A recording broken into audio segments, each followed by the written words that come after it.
we have a guest. Haven't joined us yet? I see Dennis. I'm going to promote Chief Clark. It'll be Dennis first, then Chief Clark. Mary's now here, so you are good to go. Great. GTG, baby. All right, Dennis, what do you have to say for yourself, young man? Well, we tried to have savings where we could. And before I get started on the general budget, two of the things that did happen, the amount of postage seems to be all over the place, but the schools we ate for the first 2 months of last year, I don't know if you remember, but when you look at the benefits, it's like, how can it go up 8 to 10% and it's less than last year? Well, the schools left us, but teachers were allowed to stay on until the end of August of 19. Right. So those two events happened, and those are the two primary areas that were impacted by that. Other than in payroll, $1,000 bonus for being certified, and an increase because Edie's at minimum wage. And that's kind of dictated by the chart. She'll have two separate rates, as everyone will, that's on that. So we pretty much only have an increase of about $1,276 in salary. As far as expense, Dennis, that's before the Personnel Committee's COLA recommendation. correct. None of this has been adjusted for that. The expenses, pretty much, some of them I just reclassified them because, you know, we were following them in just general expense. But pretty much tie out with June every month. So we tried to get the expenses down. The total savings with all the stuff that's happened, not counting Chapter 32 and all that, just the general treasurer collector, will be about $7,668. We have enough checks that'll get us past a year. We print fewer checks. Checks are very expensive. And I think we can get another year out of the supply that I ordered last year. So when you factor in all of that, we've skinnied it down a little bit, but I think we're in good shape. The one thing that I would like to see, because we just can't handle it anymore, is, unless you have some questions on that, we're dying in the tax office because of poor software. And the thing that kind of drove the stake in the heart was the CPA. We're manually tracking interest now on every late payment that comes in. It's a fairly complicated thing, but it's also easy to make mistakes. And the software just won't handle it. In fact, we're out of balance that we're working on right now because of that. They just put a fix in on this software, but there aren't too many people that bill twice a year, so their software isn't really even geared for us. It's mostly for quarterly. We're using software called Point. It's written in DOS. It's a batch system, and would like to use the modules that tie in with June's software package. It's the same company called Vadar. And there's two things to consider. One is the cost of the new package. And the other would be, he kind of holds you up for your own data. And people aren't very happy, but the recent amounts towns have paid to get their data out of the system that belongs to them is about $700 to $7,500. So, and we can't really start right now negotiating because we still have the second half taxes we want to go out. So we have talked to a few folks and they say the best time to do that is after the bills go out, but before the start of the next fiscal year, if this gets approved. So that's one thing that's not on here. There is in the line item, the cost of the point software, which almost covers the blackmail, if we can call it that. And then there'd be the new expense that could either be a special article at town meeting or put in the budget. where it doesn't- I've talked to Dennis. Dennis and I have talked about this. You know, I'm kind of I would support putting the one-time costs, the transition costs, or as Dennis might put it, the extortion costs, into a special article, because they're one-time costs, and there's really not a good reason to have them absorbed into the operating budget with the recurring expenses. On the other hand, each of those softwares has an annual software maintenance fee. So that would have to be something that carries in the operating budget. Right. Can I ask? Green I'm share? sorry, can you repeat that? I got kicked off and back on Zoom, so I missed about the software. Dennis would like to do a software conversion from the current point system, which is actually an old DOS-based system. Yeah. Very old, and very few towns are using it now. And he'd like to transition that or convert that to Vadar, a Vadar financial system, which actually is the same company that June uses for the accounting system. So it would streamline the reconciliation process, and it would make things easier as far as communications between those two departments. But the one-time conversion costs, Dennis and I have talked, and I think it would make sense that the one-time costs actually go into a special article as opposed to the operating budget, where the recurring costs would typically show. Okay, so yeah, that was going to be my question. So the one-time cost is just to get, were you saying, Dennis, to get your data out of the old software? To get it, There's two. One is the fee to get the data out of your old system.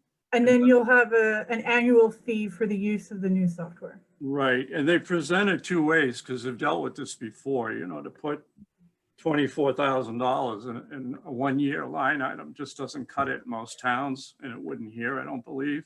So what they do is they divide it over a 6-year period, which matches the reval, and they'll spread it out. So it'd be about a little under 10,000 each year for 6 years. So it's worth about $57,000 or $58,000 over the 6-year period. Okay. And it's used from the assessor all the way through to the accounting system. Right now, people are refinancing. I can't keep up with the MLCs. I probably do 4 to 5 a day. It's just incredible. And it has to be extremely accurate, because I could lose my bond if I do it wrong, if you know how it works. Because if you don't show a tax, then you're out of luck. So you could be out quite a bit. So it's, and it's all done manually. Yeah. And I track tax titles on a spreadsheet. And formulas are easy to mess up, especially when you've got, 20 or 30 of them. It used to work when we only had 2 or 3 a year, and most of those were just land. Now we're getting into dealing with people in houses, and it may sound ironic, but payment plans wreak havoc on CPA. It gets really complicated. You have to track things, and mistakes do get made, but it's also a lot of work. Veda would just take it, automatically print them out.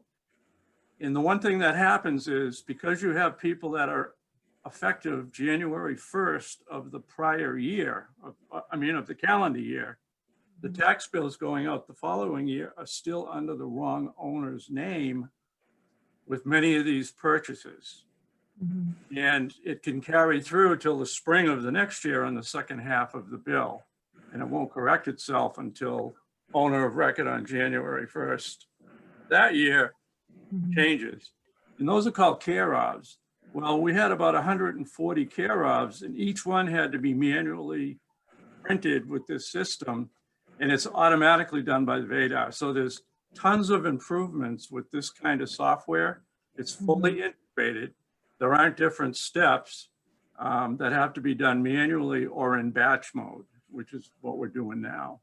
And it ends up with the accountant yelling at me all the time. Not It's June. real. It's real. It's a problem. So we'd like your support. It's time to do it. The company is like a 4-person company, and the 2 people, the owner, is trying to get out of the business because obviously he hasn't converted what could be a good package to more modern technology and you know, and since they put out the latest version of the Excel package we use, we have to do all of the work on a single computer, even though there could be 2 or 3 of us keying in and catching up with volumes, on a 7.5 inch by 5 3/4 inch screen. So eye fatigue happens real fast, seriously. And the 8s look like 6s. It's just horrible. And it's the CPA that put us over the top. I was just trying to clear, sorry if I go back on this, but the cost for basically, you know, the migration, what is the total cost that would be for the migration? Well, from the old vendor, it would be, we think, 7,500 because it's been trending in the 7s. Okay, one-time fee from the old vendor of 7,500 about. Right. Okay. And then the new vendor wants about $10,000 for taking it in, setting up the files, and it only covers 3 years worth of data. Now, I had hoped to meet with the finance team before this meeting came, and also the vendor, because there's a lot of questions that we want to ask them. But right now, the total cost once that happens would be $24,000. That would include the cloud. And when June looked at it, the cloud was too expensive. But now, the way their company is set up, the cloud is actually less expensive than going to the cheaper way, where they come out, they load the data, they do a lot of visits. This is all virtual now, and they just sit in their office, and they actually said, if I ask for a requote, it's going to be more money, not less. So there'd be 7 users that could be on it at the same time. Right now, there's only 1. And it'll cover a person in the assessor's office who can get in and change addresses automatically, not sending a batch file once a week or once a month. And it will go right through the tax taking, the calculating, the MLCs, which, you know, will spit out automatically. We'll know tax titles are there. Right now, we have to make sure in the tax office, we're aware of someone who's in tax title, because that has to be put on the MLC manually. So, and then it will go through all of the dunning letters. We can do the care ofs, and the total cost after that's up and running would be about $6,500, $6,700 a year. What we don't know, since we haven't had our meeting, is there's a couple of little things in the fine print. And one of them is, do we need 5 or 6 years for excise tax? If we don't, we're good, or personal property tax. Real estate and excise tax take care of themselves. If you don't pay me your real estate tax, I take your property. It resolves itself usually pretty quickly. If you don't pay your auto excise tax, I just give it to the deputy collector, and once they mark your account in Worcester, you have to pay us before you can register your car, get your new driver's license. That works really well. It's the personal property that we have a problem with, and it can amount to a goodly amount of money. And unfortunately, the system will track it well and do out the dunning letters, but it won't solve the problem we have in that particular category. I hope that answered your question, but there's kind of 2 setup charges and then the normal operating fee that is for the license and the So some training. Dennis, you had said something, I didn't understand what you meant by, you said that 3 years worth of data, right? At the beginning, after Scott asked his question. You said this covers 3 years worth of, say 3 years worth of data or something? Yes, tax information. So I'm assuming next 3 years, so it'll be, you know, going back to the last 3 fiscal years, they would migrate that over at a cost of 10,000. If you want another set of 3 years, it'd be another 10,000. If you No, want to go there would back be a 6 years. different fee that they'd have to quote. And that's why we were gonna have a demo. We were gonna all sit and talk to the folks, let them do a presentation. We tried to get it before this meeting.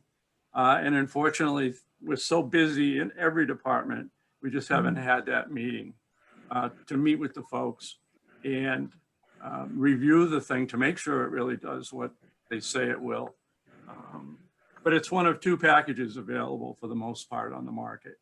You either spend a fortune on the big one, is it Munis, June? Yeah, that's Or the Vadar. You can't afford Munis, so, Yeah, we're not and doing, it's complicated to run. it really is. It's overly complicated. Yep. Dennis, what was that other number you said early on? Something amortized over 10, something about amortized over 10 years or something was a cost over 10 years? Yeah, instead of paying the upfront one-time $24,000 that handles everything, except for the old data fee, that's another 7,500 or 7 to 7,500. And you have to hope he doesn't have a temper and delays you for a month or so before you get your data. There's a history there. So it'd be 24,000 plus $6,600 a year for the next 5 years. Or, But then, and Well, another amortized- 10,000 for data. For 3 years worth of data. that's part of the 24,000. Oh, okay, gotcha. And to help lessen the burden, they'll do it for 9,500, but over 6 years. So both ways come out to 57,000. I've never done a screen. Oh, I had it. okay, it's so that you can spread out the 24 and add it to your Yes. yearly fee. Yep. Do you have Okay, it? well, which way would you rather do it? It's your choice. However the finances are going. There's no interest. There's no interest charged on No. the spread out payments, which is a good thing. Yep. So that's something that could make it more manageable. How often do you have to update this particular software? That's one of the unknown questions. The only one who's dealt with them is June. You could ask her how many times they improve it or They if they update- charge it or if it's free. it's all part of the maintenance agreement. How long have Do you you been know using when- it? Do you know when you're due to like upgrade? We don't upgrade. It's an automatic. They come in and they do updates. I know, but do you know when that's going to be for you? We do it on a regular basis. There is no like set time, and it wouldn't have anything to do with Dennis's stuff. Oh, all right. It's all Well, part of the ours maintenance would- fee. Probably change and be free by law. So when the government changes laws about taxes or like the municipal modernization, they have to do it for every town and every city that they have. So it would just be part of the software package.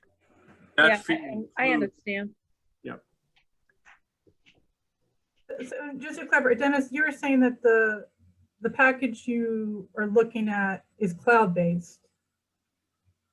Is what based? Yes, Cloud-based. yes, So that also means that you are less restricted on your office computer because you just need to access, right. you just need access. You have to have a specific machine. Right. And I work for a cloud-based software company. So we do updates once a month. And that's just part of that has nothing to do with our clients. We just do it. They don't have to do anything on their part for the update. Right. So. So Margaret, what were you thinking for the special article? Were you thinking the change fee, basically, that data acquisition fee and that full 24,000, or were you first Not year? necessarily the full 24,000 because that's 24,000. That Dennis, you were saying that would be over 6 years. You were looking at 4,000 for 6 years. They'll spread it over 6 years. It's spread over 6 years, Right. in addition to the annual software maintenance cost, right? Well, no, that includes everything. And instead of being $6,600 for the following 5 years, if you paid the 24 up front, Yeah. when you spread that out and amortize it, it Mhm. brings the amount each year to like $9,500. Mhm. So times 6 comes to 57,000, or 24 plus the lower rate times 5 still brings you to 57,000. so, Spread out, no interest.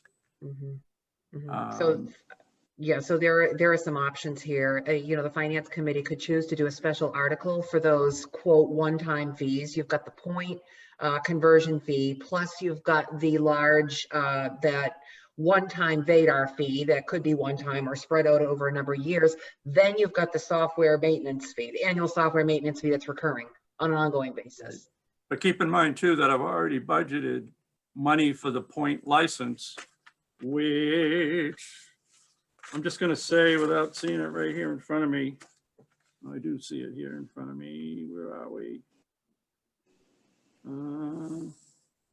It's in the $7,000 range. So we're not gonna pay for it for next year. We'll tell them at the end of this year, we're not gonna use their software. Mhm. Mhm. So I'll already have in my budget most of the penalty. You see what I'm saying? Oh, taken out of 21, FY 21. Yeah, it's already in the sheet somewhere. I just don't see it. Oh, there it is right there. Am I looking at the, where are we? I think it's on page 4 of your request report, Dennis, yeah? Point software, annual software, 7,032. Oh, there you are. You're right. 7,000. So if he hits us for 7,500, we're really only talking a couple $100 difference to be done with them. If we hit them on a good day, it could be 5,000. I just followed the trends at some of the towns. Many of the towns were like Hatfield. That was 2 or 3 years ago when they went to VADAR. There were 3 or 4 of them that were out in that area. And they tell us through this vendor and other people we've talked to that he's trying to get out of the software business and do 2 things: the software for tracking permits and also being a deputy collector. And he's going to have a hard time doing both because Kelly and Ryan pretty much dominate most of Massachusetts as deputy collectors, the ones that we use. All right. So once we figure out the numbers, we could talk about what's best to go in the operating budget as a recurring cost versus what should be funded in a special article and taken care of outside the operating budget. So. Yep. So we have more. Yeah, I mean, I think it's time for a software upgrade for sure. So I think we just have to figure out how to pay for it. Want me to share the tax title budget? I don't have a copy. Did I put 5,000 for next year? In text, I think you might have. Let me see. Yeah. I'm going to move to text title. Here it is. Yep, 5,000.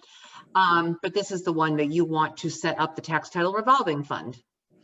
Right. And I think there's some misinformation out there, but basically with the tax title revolving fund, many towns and cities have gone to it. And over a period of time, and in Berlin, up until this year, we haven't had a whole lot of tax titles. A lot of them get resolved. We do a pretty good job of cleaning them up. The land gets sold. You're going to pay me eventually. We do have a bunch of stinkers like Bonazzoli, and we all know Tolman. We all know the burned down house. We all know the train track restaurant. But other ones get resolved and the money all goes into the general fund. I believe all of it.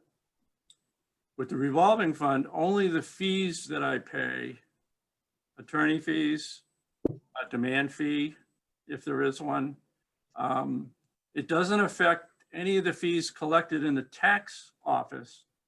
It's only the amounts recovered in the tax title account. So it's very minimal on our books, but over time, it can be used for future expenses without going for appropriation, like any revolving fund. I absolutely support this proposal. This is something that the town could look at over the long term and actually be able to wean these amounts for tax title costs off the budget and take them out of the revolving fund. And to be truthful, the treasurer has the right to go to the assessor and put a minimal amount Where is this? on the recap without anyone given permission to cover many of the basic fees right now. So I chose not to do that this year. A lot of these folks are houses now, and a lot of them are elderly, and they're all having a hard time dealing with COVID. So normally I go to court at the 6-month level, as Simon Legree, and start the process to take their properties. I have up to 3.5 years to do that. And if I go till the end of the fiscal year and ask for more money the following year, many of them hopefully will have paid. And I'm getting 16% interest on top of it all, which is incredible. And most people can't even come up with a payment plan because it requires 25% down on what you're owed in tax title, and you have to keep up to date on your new taxes. So if you're in the hole, it's kind of like COBRA with benefits. You're out of work. You're not going to give the town of Berlin 2% to manage it on top of 100% of the cost of a family plan. You just can't afford it. So it's kind of a revolving fund that most towns and cities, they build up enough so that they can run day to day and not be impeded by budgets each year. So This is also not a revolving fund that needs to be certified every year, as far as I can recall. yeah, I haven't read anything about that. So Yeah. um, Okay. Is $5,000 enough? I was just looking back at the previous years. It looked like maybe I didn't know what they were more than that. now the last year they've been coming in at 168 each month, roughly. And I think the only time I'm going to have a big expense, and God knows what the spring's going to bring. The big guys might not pay, the bankrupt people. There may be many more people going into tax title. And the big expense on that one is an ad in the Worcester Telegram, $1,200, $1,500. And once you take the property, there's a $105 filing fee, which is included in what's recovered if they pay the tax title off. So Dennis, if that you won't ran put me into, over 5,000, because one of the things the attorneys will do will just stop. I can say, okay, that's it, I'm at budget. Don't do any more in tax title till next year. And the only thing that could mess that up, and it all depends on what happens with places like Tolman, will we have to pay a lot of attorney fees to do the next step for that particular property? The other question is, there's a case that's before the court where they're going to reward us or award us about 80 or 90,000. It was supposed to happen Thursday or Friday. And, it cost me legal fees to get it to that point. And in this case, it was probably $30,000, but over a period of about 7 years. The person who owns the property is a master of running up legal bills and delaying things. So I don't see that happening on any of these properties. I don't see the dam, Bonazzoli. Nobody wants to move on that. We're just going to leave it alone. The house that burned down, the guy has no insurance. So we're going to leave that sitting there. Where's So- that house? I don't even know Oh. where that is, the burned house. You know where Shiro's used to be? Oh, yeah. Oh, yeah, I know where it Oh, is. Never mind. Right on Sorry. Yep. 495. I know exactly where it is. Yep, sorry. I Well, would Margaret, suggest, thank you. I would suggest that if unexpected legal fees or other fees associated with tax title come up above and beyond the $5,000, that would be a legitimate request for a reserve fund transfer. Yeah, I would agree. So that's it. So on this would be tax title. establishing this as a fund, and that the 5,000 is a one-time step, is one time putting the money in, and then it's a revolving fund from there. Is that what we're saying? Or No, you have to The wait till revolving- somebody pays. The revolving fund starts from 0, and as people Oh, pay, then okay. the fund builds up. And it still has. oh, to- yeah, I'm sorry. I was looking at the 5,000, that tax title number for. That's on the tax levy. And it That's still needs on to be budget. voted at town meeting. The creation of a revolving fund requires a town meeting vote. Right, So The you have to have establishment, yeah. Yeah, but you're saying eventually that 5,000 goes away out of the operating budget because it's being paid for out of the revolving fund. Because you've built up your revolving fund balance, yeah. It Oh, so won't you happen just- too fast in Berlin. you just Okay. you just bridge it into the revolving fund with a, Just- sorry, Or what no. was the vehicle you would use to put a 5,000 in to the budget? But it's already in every year. Oh, it's just We have there. this It's is a line there. I item see. year. I see. Okay. I think it's been as high as 20 when we had a rough year. But for the most part, I kept giving it back. You know, we kept the lead. That's what I saw, 20. We have a bunch of tough collectors. We usually collect this stuff, but some of them we just can't. June, does this impact you at all?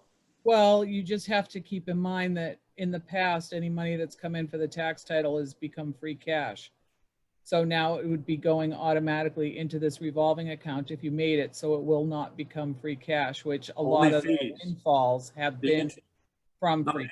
The interest and the tax go to general fund. It's only, Right, the- but the tax title interest is what's gonna be gone into, which in general the past fund. was General, general fund. yep. It's not You know- accounted for, but yes. You're not going to lose anything but a couple of court fees and attorney fees, which we're already spending. And they'll And you're build not up. going to see tax title on the budget anymore, once the revolving fund is built up. Yeah. Okay, Well, what's next?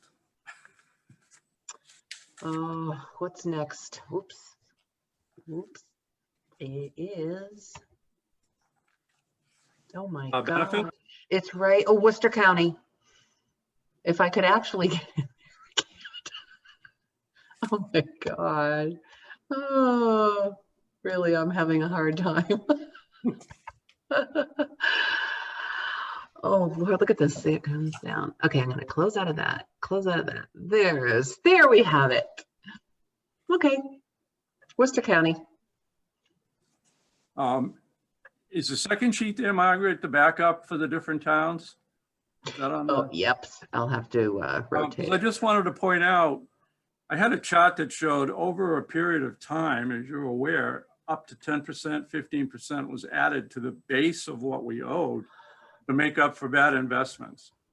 And if you look at this year, Berlin only had a 3.38% increase. And Boylston actually had a decrease. But if you look at Berlin, Boylston, you're going to be dealing with that with the teachers going over there, because it took a couple years, remember we talked about that, before it weaned its way out of Berlin eating it and the schools starting to pay for it. And it looks like it happened this year. We're way down on the increase. Not that it's a small number. And if you see what the base is, which I think it's like the 357, the rest of it's penalty for bad management. I mean, to be blunt. And there's all sorts of things going on with retirement we're not too happy with, but we can talk about that at another time. What are the two differences between lines 90 and 91, Berlin Boylston Regional and Berlin Boylston Regional regionalized? Right here. What, I mean, what does that, what are Oh. those differences and what are they? That's the payment they have to make now. They didn't have it last year. So, I so the think one- new is line item 91 is new? One Yeah. item is the new regionalized elementary school. Okay, And the other's Tohoto. okay, the first is Tohoto and the second is the, Back to Elementary. last year's regional school district budget, I thought there had been a little discussion at some point in last year's budget process that they had built in a contingency in case they needed to absorb some of the costs. Now, maybe those were taken away later, but I want to go back in the budget documents and find out if that stayed. Yeah, the fee we paid didn't automatically go away the year that they left because of actuary reasons and how Worcester County and retirement works. So we did eat a little of it, and it actually happened sooner than I thought it would. It looks like it hit this year, where they're taking the full brunt of it now. We still pick up the cost of people who were in the system and worked for the school that are retired, but that's a whole separate part of this. That's different. Okay. Did Anybody we else have any? skip debt? Well, did we skip debt and interest or did we? Oh my gosh, no, I didn't bring it up. Oh, Lord, okay, I'll go in there and find it. So it's 752. Thank you. I mean, it went down, so we probably don't need to talk much about it, but I assume that this is accelerating amortization that we're saving on in some Yes. form. Well, We're I'll paying it tell you. July 1st, 100%. And that ladder truck's gone. Oh.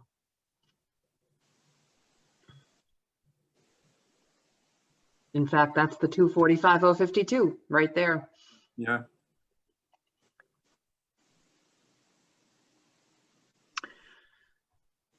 Any questions on debt and interest? Now, keep in mind that the other thing we factor in when we look at the recap is we have to bring the debt exclusion information over from the school. Not Assabet, but just Tohoto. Dennis, on the general obligation bond or the highway barn, Right. you had mentioned something where the FinCom has developed their use of free cash guidelines and have, they have a programmatic funding mechanism for a capital stabilization fund. So when that borrowing hits a certain time period, are we going to have any opportunity there to either refund or pay off that debt through our savings? Both. If you borrowed it right now, which we can't, I told the finance group, some of the interest rates people were paying on a similar loan that we have for the highway barn is at 0.41%. So it's less than 0.5%, not 1%, not 2%, but 0.5%. And that was fairly common with this month's report that I got. Some were up in the ones, one was in the twos, and premiums are all over the place. We picked a day that just didn't work. We ended up with some money, I forget the amount, but some, even the 28 and $30 million borrowings, 10% of that loan has been paid for by premiums. And that's the amount that sells on the market over the par value of what we offer. It belongs to the municipality, and it's just amazing. So if you need 10 million, you might end up just borrowing 9 from what they get as a premium on the market. Mm-hmm. As far as this particular debt, is it in what year will we have a little bit of leeway as to options? I'd have to get the date from the financial advisor because I believe it starts from the day we started the ban. Mm-hmm. Remember, we had to pay interest at some point and the premium at some point, even though, but I can get that out to everybody tomorrow. Yeah. It's not that far away. I thought it was about 4 or 5 years left. So it would be some pretty accelerated savings. Yeah, that would be really helpful. Anybody have any questions on that? All right, let's see if I can find our way to the next one. Okay, health insurance. Yeah, looks good, doesn't it? You know, one of the things that I reserve on this particular account each year, we're projected, we're a small group now. And you'll find that out when we end up making proposals for plan changes. You know, you just can't go in with 12 people and tell the world what to do, or 25 people and tell the world. We lost half of the folks when the schools left, and we were still small then. You know, it's just like we're a little fish in a big sea. So what we're looking at here is the effect of the schools leaving. But it also, I was told that we could go as high as 12%, but to use 8 or 10 to be more realistic with the budget. So that number right there represents 8%, I believe I used. Did you use? I have it on do you the have any chart backup now. here? Yeah. Mhm. And also my fake people. We always put that in. And I think one of them's already been used up. Oh, your additional plans? Yeah. How yeah, many 'cause additional? I don't know how many new people are going to come on board, how many 19-hour people might become 20. We've been burned on that before. Fortunately, as many people are gone as come on, so sometimes it works out, sometimes it doesn't. But they're going to meet, I believe, the MMA meeting, they established the low amount for benefits if you're part of Maya, and they established the high amount. So people that did very well might get a 2% increase, whereas the ones that don't do as well, and you don't do well in little groups, let me tell you, we're up over the 100%. They want you to be at 88%, just to give you an idea of where we're at. Somebody has some major medical problems. And I hear the schools are getting hit even worse now, so probably some of the older teachers brought it with them. But make a long story short, we don't know what the range is going to be voted until it's voted. And then it doesn't help me because the actuaries have to sit down and work on Berlin particularly to see what kind of claims we have, which we're not privy to because of HIPAA rules. And then they'll say, you know, here's your 8%, but you're still doing poorly. So I won't know till probably early to mid-February. Mhm. So this one is going to have to be adjusted one way or the other. Mhm. So why is it going down if we're on a smaller group now? You Because say we had it's more- 2 months where we ate the cost of the teachers out of 12. last year. Yeah, and they represented year. a little over half the number that we had. Okay. That's why I had to chuckle a little when making it regionalized with them now collecting retirement benefits or qualifying for it. It's just going to get more expensive over there. And they'll pass it to us through the back door. All right, Dennis, next is unemployment. Unemployment has been a fun subject. We've had over 14 false claims, but they threaten you the way it operates. We had about $180,000 exposure. Now, I was in the seminar with Bob Conroy and a few others that were just like ready to take their heads off. If you follow the rules for fraud reporting, eventually they're going to not charge you for the claim. But they make you jump through hoops all the way up to where they ask you how many hours the people are now working. Did they come back to work? And it's like, we told you it's fraud. Why are you making tons of work for? City of Worcester had to hire a full-time person just to handle unemployment claims. Also a leak at the fire academy. So there were a lot of false claims if you worked at the fire academy in some of the towns. And we had a couple, I forget who the folks were, but we had a couple that were involved over there. The chief might know about it, but we now Some have of us have been, some of us have been hit more than once. Right. Now, the other thing is we don't know how much is going to be the final amount that the COVID funds are covering. We have received information about credits, but because they put the amount that we're going to end up paying, we won't pay it because we all told them we're not going to. We won't know till next year. They keep putting off when you're going to get your final bill. So we kind of know what the bill is. We kind of know what the credit is, but we won't know what cases have to be protested. And you usually have to pay it and then get the money back. And most of the people in the meeting said it's not going to go down that way. We're not going to pay it. So that 50,000 is to cover a few people that have left the employment of the town, not necessarily planned. And I just don't know what the results are going to be, because the reason can dictate whether you're going to get hit with a claim or not. Mhm. It probably won't be that much. Dennis touched on COVID, and if someone has lost their job or been furloughed or something else that qualifies them to collect unemployment directly due to COVID, those have been qualified expenses. And those, I think, under the new round of coronavirus relief funds, I think they'd still be qualified expenses. We haven't had too many of those. We've had a few, but we haven't had too many of them.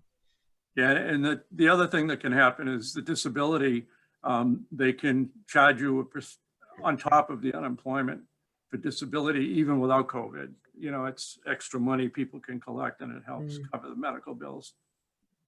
So it's the unknown right now. Okay, All righty. looking at the gallery, one more, Medicaid, Medicare. That's another one that once I know what the final payroll for the company will be, and most employees don't go over the cap. The computer kind of tracks that for us. It's a pretty simple thing, total payroll, deduct a few people, multiply it by the percentage, and that's what you're paying for Medicare to match it. So I don't know if anyone's hiring people. People are getting to 2%. You know, I've kept it pretty close for the last few years. It's been creeping up. There's been a little bit of extra money in there, but it's not an account now you can depend on not going over. We have to bump it up a little bit if the numbers get a little bit higher. So it's getting close. Mhm.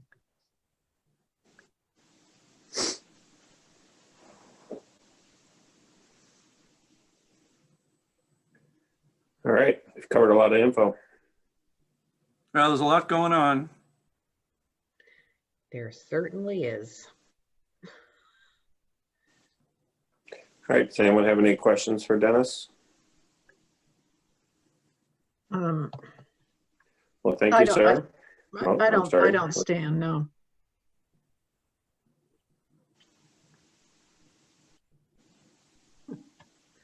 It's, well, actually, All right. Well, I thank you, do have Dennis. one.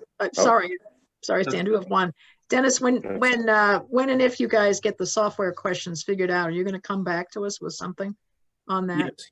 Yeah, I Yeah, didn't put it okay. in this budget because, you know, we didn't have our meeting when we thought we were. We were Right. hoping to do it in January, and then I got bumped up a week. So, and we'll bring it up at the AFT meeting Mhm. and plan a demo. Anyone's welcome to see the demo and ask questions, but it's pretty technical, and everyone from the assessor all the way through to June need to be made happy before we even move forward with it. Yeah, thank you, Dennis, but I've been through software conversions of major data, and I don't ever want to do it again. You know, to me, this would be less painful, having gone through a million myself, than putting up with what we have to put up with the current vendor. Honest to God, honest to God. I understand. Okay, well, Thank thank you. you, Dennis. Dennis, thank you for stepping up tonight. Appreciate it. No Yes. problem. Okay. So on to Chief Clark, or did you have something else, Margaret, first? Nope. On to Chief Clark. Hello, everybody. Happy New Year. Noopy happier to you, sir. I don't know where you want to start. Chief, I'll put your summary up. Okay. Okay. Let me just find it first. I'll get rid of these other ones. And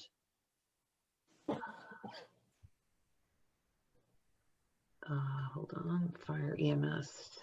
221. Margaret, all the initial vaccinations went well today. The what did? All the initial vaccinations went well. Oh, that's right. Today was first round. That's great. Okay, I've got it up. I'm just gonna share it now. Who's vaccinating you, Chief? They're doing it regionally by the Neshoba Board of Health. They're doing it at their hotel in Boxborough. It's all public safety people.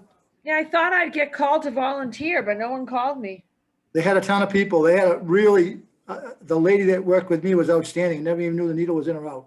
So it was like that. I saw a bunch of medics doing it, paramedics that they brought in for that. So it was like good cross-section, nurses and the paramedics to administer it.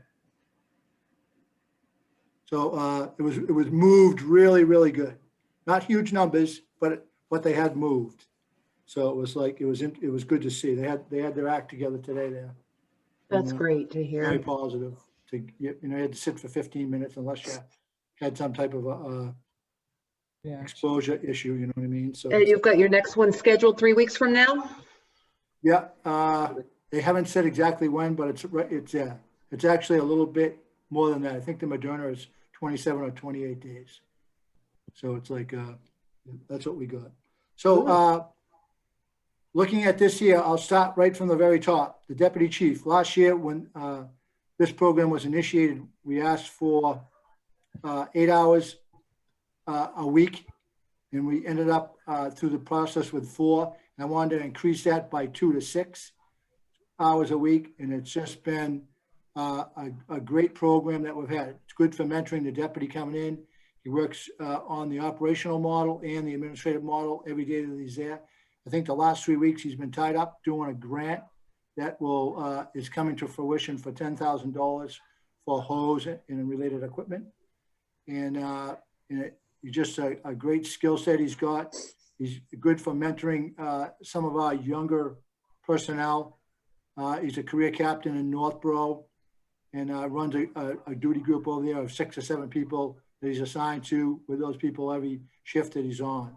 So he brings a lot of, he's got game, he brings it, and it's like just what we need to kind of like offset the young, it's a really good mentor for those young people that we have. We have a fairly young fire department, a lot in their early 20s. So it's like, it's very, very helpful. So I just wanted to look at that, increase that by 2 hours a week and get him in the house and make even things better than they already are getting to the point where we are now. Any questions on that one there?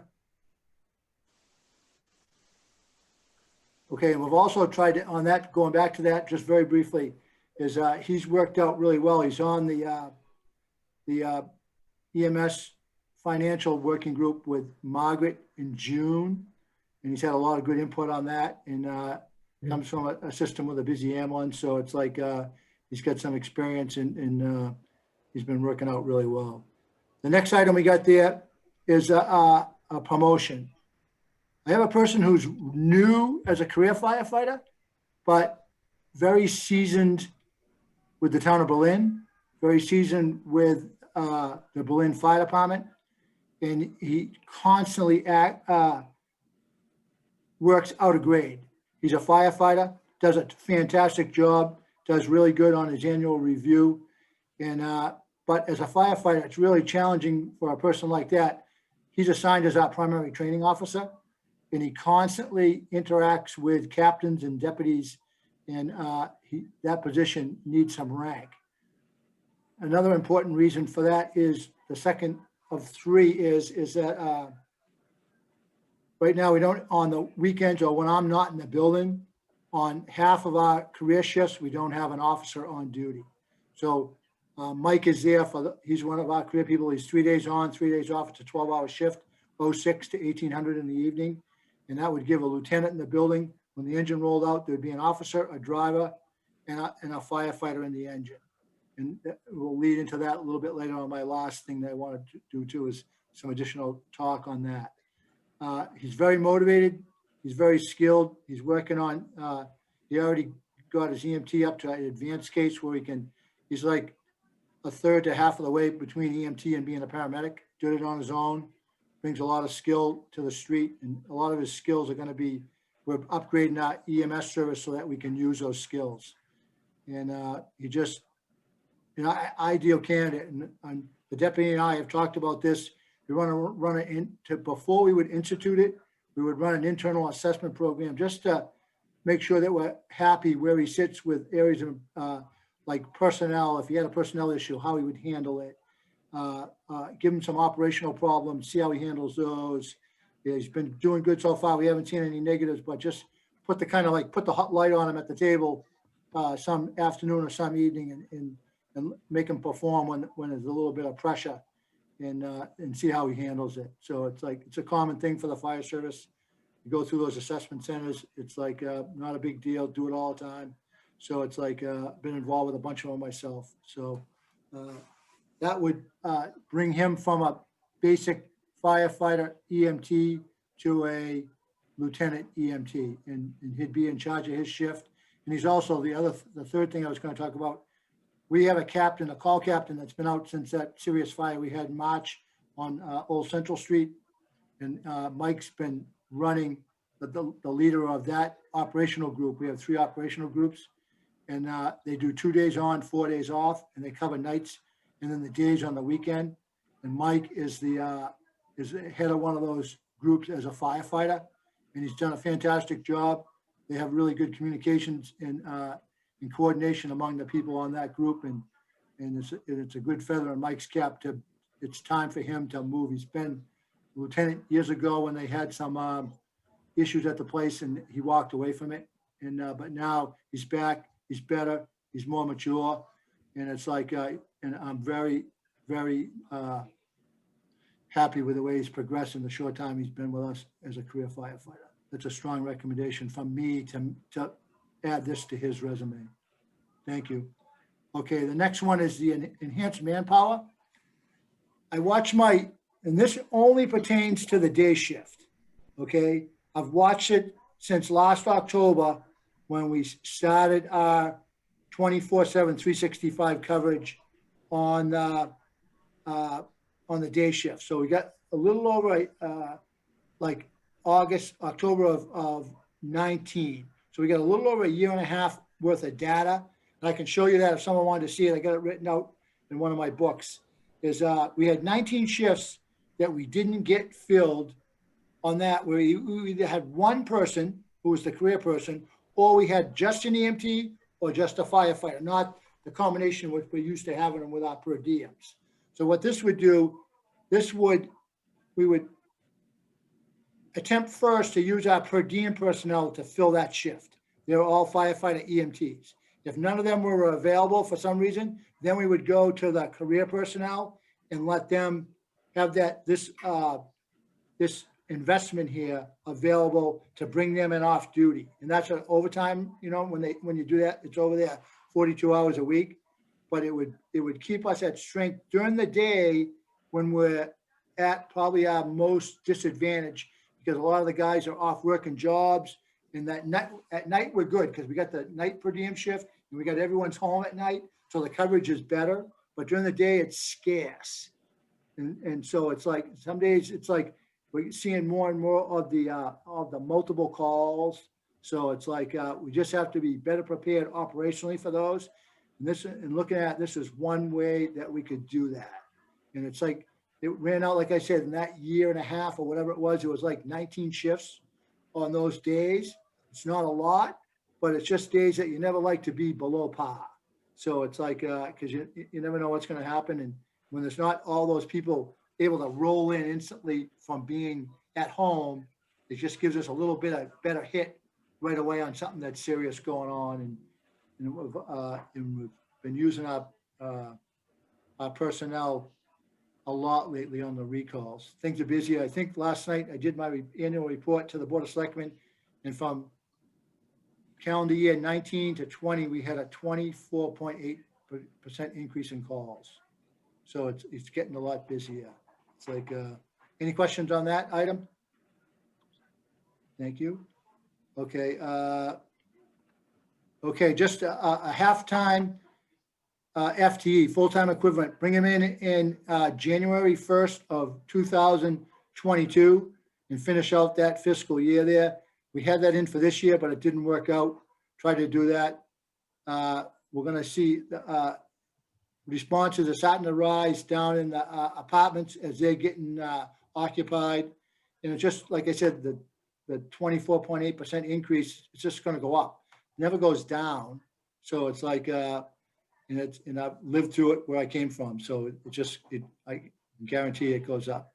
And another little thing on that too, just so that you know, if you hear it on the street, is that Bolton just got up a fire-based paramedic truck, intercept truck.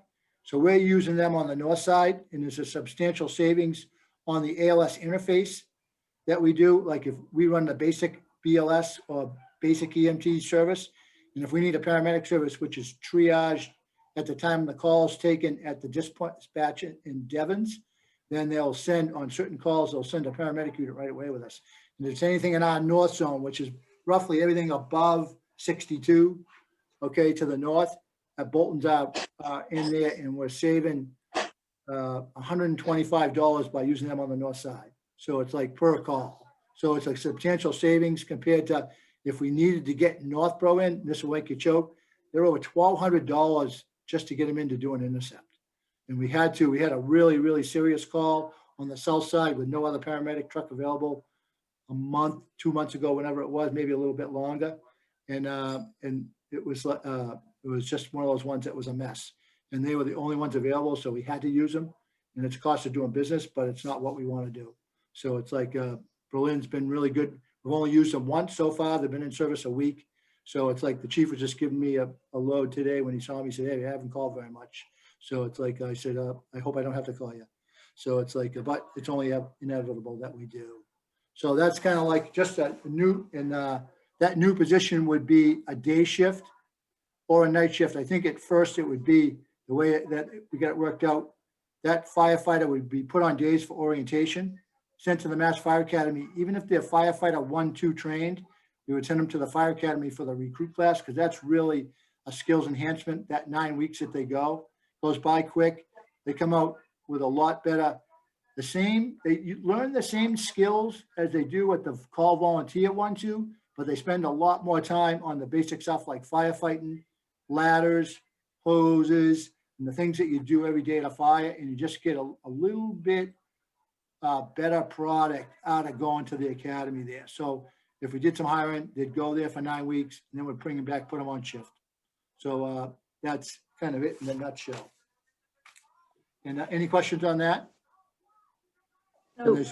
Chief, I just want to ask, just for clarification, those positions and increases that you outlined are in addition to the wages that you've already put into the budget request? Those are additional requests? Yes, because my understanding is, and correct me if I'm wrong, you wanted a level funded budget in this one here. Yeah. So I did it level, and then I put my increases on the narrative. Okay. And for FinCom's information, most of you probably are aware, but the fire department employees have organized, and so we are about to begin negotiations on their first collective bargaining agreement. So those wage adjustments would be coming later upon execution of the agreement and an appropriation. And there was one more, if there's no question, any questions there, I'm sorry, I should have asked that first. There was one more item that I wanted to share with you that's not on my narrative. It came up last week. There's like, we have some personnel on my department who doesn't respond to fire calls currently. We're short during the day, and I went to him and say, I need to use you during the day. So he's going back on the street in a limited structured basis. Okay. There's been a lot of questions since in the short time I've been here, some of them from your group about what is this guy? Why doesn't he do that? Why doesn't he go on the street? And so I've watched it long enough. I never knew why he wasn't on the street. I've heard multiple stories from some of my personnel. They're all a little different. So I don't even know. It's water over the dam to me. You know what I mean? I just have to work with the personnel I got. It's someone that's got many years of service to the department, has a certain skill set that would be very useful in what we want to put them in. But there's also a training aspect. Our training is scheduled nights, Monday nights. There's 2 fire ones and an EMS one. And if someone is in an operational mode, they need to attend training. We could afford not to have him at training when he was just doing the fire marshal duties. But if he's going to the street, we need to add the training so everyone on the team is on the same page. There's not one person that's being in the station that, oh, I didn't know that because I didn't go to training. We can't have that out on the street. So to meet our team concept, which is critical during operations, there's I have to add a training aspect to that one. It's $3,589.92 on $3,590. I'll take the pennies out of it. And it's like for the training, that's 3 trainings. That's 2 fire and an EMS a month for 12 months. So it's like, and that would let that person train. He trains with all the other people. Everyone knows what the other person can do, or can't do. And it's like, it makes it more cohesive on the street when we go out, rather than, oh, I didn't know I had to do that. I didn't know that he could do that. I didn't know that what. So it takes questions out of our equation on operations, which you can never have questions. It's got to be smooth and seamless as possible. So we want to use this gentleman. Okay, he needs to be used. He's got the skill set to be used, and it's very structured. Margaret's seen the structure, and we just need to do that to move forward because we don't have enough help during the day. This is just one more way to enhance that capability. Just for clarification, That one I can hardly hear. Who is? oh, I'm sorry, it's Julie.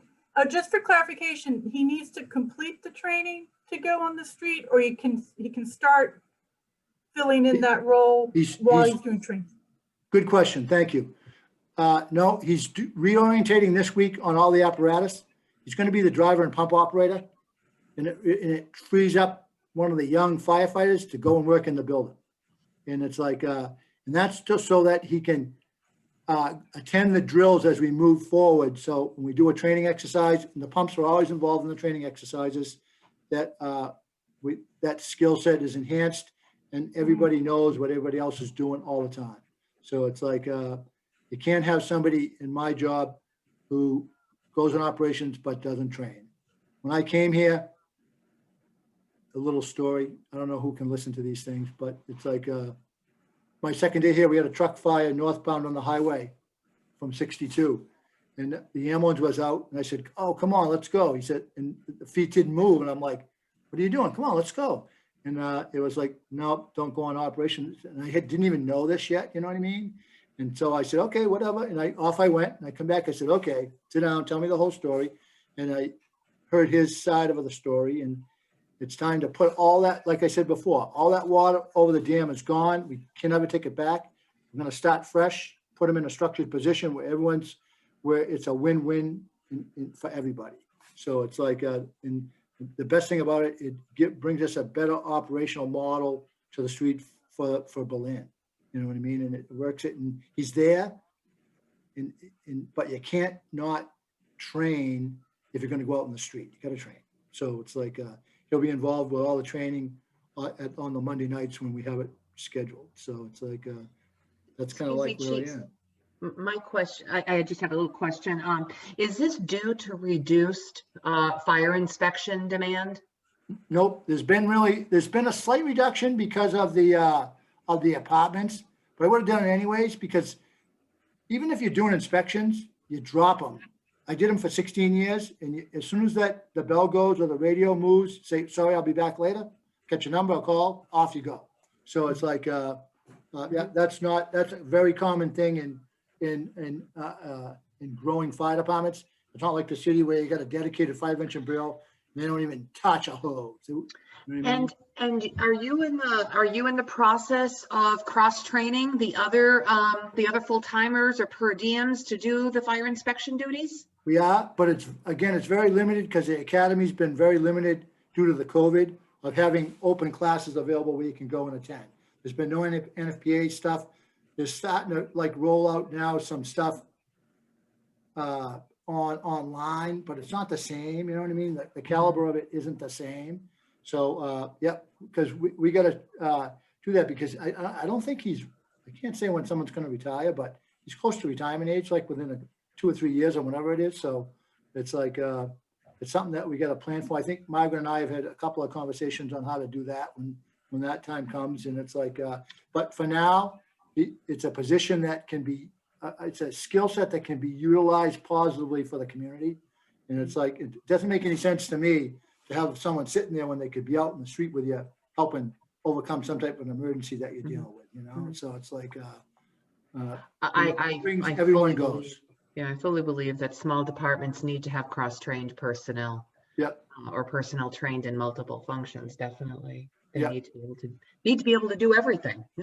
You want to go over your expense lines, chief? Okay, that's on the summary request. Yeah, there's really no change there. Everything worked out. This is my first full year through it. So it's like, we're in good shape. I monitor it every week.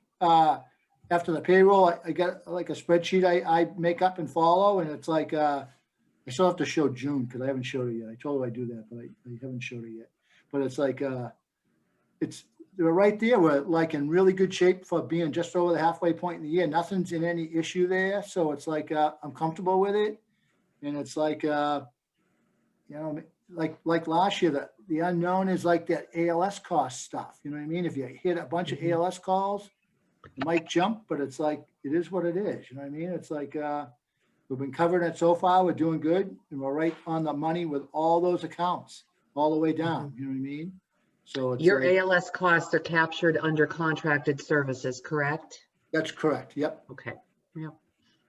So it's in good shape right now. We're like, you know, unless we get hammered sometime during the second half of the fiscal year, but it's like a box of chocolates. You can never tell, right? Yeah. So these lines cover everything from your, from ALS to small equipment replacement, to vehicle maintenance, to repairs, to, you know, new tires, you know, Yep, things like. everything that we need. This covers all of our operation right there. Mhm.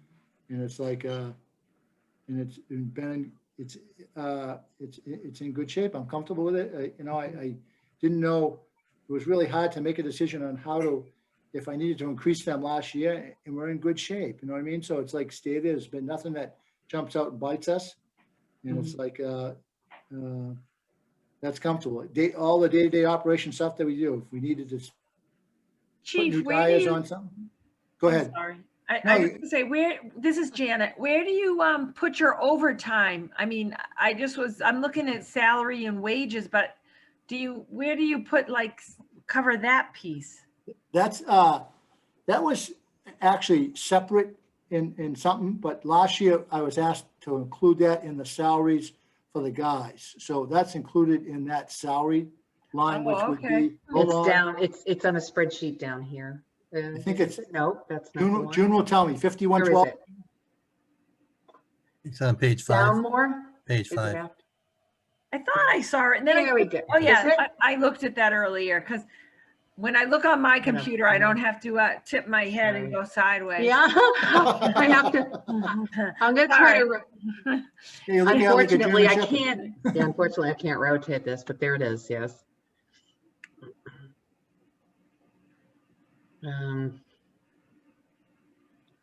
Downloaded all the others and didn't download this one. So Janet, page 5 of 9 in your packet. Yeah, I know. I saw it earlier, and then I couldn't, and then I remembered it was on the sideways page. Hmm. No, it's all right. Um, I just do this when I'm like, Mhm. uh-huh. We'll call you Eileen. What's up, Eileen? There you go. yeah, well, I didn't want to do this while I was here, but now you all know what I'm doing, so. All right, I'm gonna stop sharing now. Just added it into their base salary. That's how I was asked to do it last That's year, fine. just That's track it fine. like that. So everyone knows where it is. It's transparent. That's, any questions? That's like, kind of like all I got this year, so. Capital? Discuss, I was gonna say, do we need to discuss capital? Yeah, we've actually got some. Actually, I, to be honest with you, I don't know if I have my capital stuff with me. I know I. With Chief, Chief, I'll tell you what, Amount. yeah, I'll show the summary, okay? Yep, you tell me what it is and I can fill, it's Yep. to memory. Here we go. All you need to do is tell me when to scroll down. Okay. Okay, my primary capital one this year is the car two replacement. Not a day goes by that we don't need to do, use a pickup truck for one reason or another. Today, we went down to do a grant purchase at Best Buy that with money from a grant, and we had to use the ambulance to put the stuff in the back. So it's like, so not a day goes by. It's the most common used vehicle other than a fire truck or an ambulance in the fire service. Another important part of that is redundancy. Okay, right now we have some older vehicles in our fleet. We have a 5-inch vehicle that's got 114,000 miles on it, or 116, whatever that is. And my car's over 92. It's only a 16, but I got it with 78,000 miles in the year and a half I've been driving it. It's up over 92 now. So it's like there's no redundancy. If the truck, my car goes down or if the other vehicle goes down, we have to use either the brush truck or the little Kubota tractor thing to get from one place to the other. So no redundancy. Critical vehicle. It's a 15-year investment that we have in that. We went through the Greater Boston Police Council, and it's a Chevrolet. It's a toned down Silverado 4-door with a short bed on it that we can haul hose in, haul whatever we need to in the back. Trailer hitch on it. Very, very basic. Some lighting, some lettering on the side, and it's like. And the one that we're replacing is this is the third fiscal year that there's been an attempt to replace this vehicle. It was the year before I came. Last year we tried it, and then again this year. And it's number one on the list by far. And it's like, and it just replaces that the GMC. I see a typo there. Should have been a GMC, a 400 3/4 ton pickup truck. That was an old Air Force truck that they got from the air base up north. What is it, Pease or whatever that is up there? And they right now it's kind of like the Fred Flintstone vehicle. You can pull the floor mats up, put your feet down the ground and pedal it. So it's like, And for FinCom's information, that is not, it's been taken off the road, not registered, and it's not in operation. we had the people up on Coburn Road that run the junkyard look at it. They said, yeah, it's worth $300. So it's like, so that's kind of like where we are with that. That's an important vehicle. It's sitting out in the yard. If this one moves or something like that, we can surplus it out. What is it primarily used for? I mean, is it? It's used every day for, I could put on a piece of paper 100 functions that it's used for. It's got trailer hitches. We can pull any of the trailers.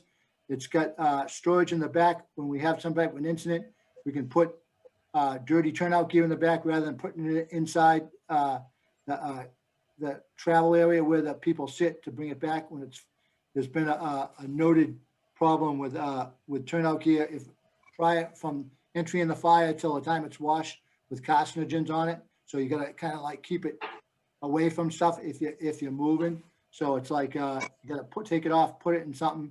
It can do that. It's just any of the jobs that a pickup truck can do. It would be used every single day. If we had it. Now like I said, today we were at Best Buy with the ambulance. So it was like to pick up equipment for a grant, because that's the only thing it would fit in. It wouldn't fit in my car, but it would fit in the ambulance. So it's like, that's not what you do. That's what pickup trucks are for.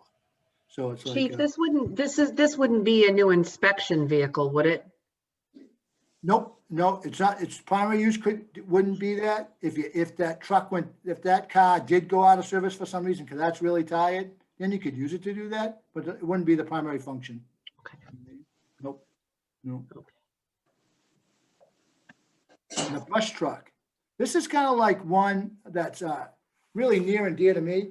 One of the things from the very first day that I came to Berlin, and I'm kind of like a woods guy. I grew up in the woods in Hopkinton, been in it all my life. And I was impressed by the amount of open space you had, about all the conservation land, Mount Pisgah. Early, I went on a call for a small fire up on Mount Pisgah, and been in the 40 caves area for some incidents.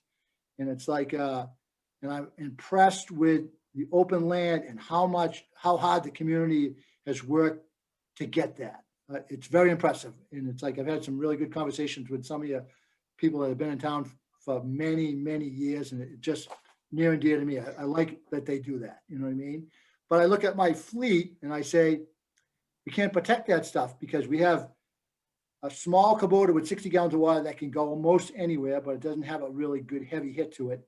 And we have a Ford F-550 that was designed to do roadside fires or maybe drive out in a field and do a field fire, but nothing to go off-road. And I'm used to having 2.5 and 5 tons military surplus made into fire trucks. And I looked at, well, how much does one cost? So I looked at one, to get one made new would be $135,000 to $160,000, depending on what you got for options. So I went back to my culture that I was brought up in, and I looked at the military surplus chassis that are available through the state for free. You don't pay anything for them. And I looked at the 2.5 ton, that's kind of small. That's all right. The 2.5, and the 5 tons were like a little bit too big if you never had one. We got a lot of young kids that drive them. But I look at this other one, it's called the M1078. And I saw one made out, and it's perfect. They're becoming available through the municipal surplus to communities at no cost. They call you and say, hey, we got some, come pick which one you want. And the cost this here is just to outfit it. 700-gallon tank, a folding tank for it, and all that related equipment on it. And it fits in the back of the truck, bolts in, it has a storage compartment, has a couple of reels, one dead that you put a lot of hose on, the other one's live that you put live hose on. And it's a really functional truck, and you don't even paint them. It might be brown, it might be green. You put a Berlin fire sticker on the side of the tank so you know where its home is, and you just run them in the woods. If they get banged or dented, so what? You know what I mean? If something happens to them, and the guy's got to take good care of them. You don't want them to bang them up, but in that type of application, that operational mode, you do get some bangs. I've banged some myself, I have to admit it. So it's like, but they have winches on the front. Sometimes if you're really lucky, you'll get one like that. That's what I asked for.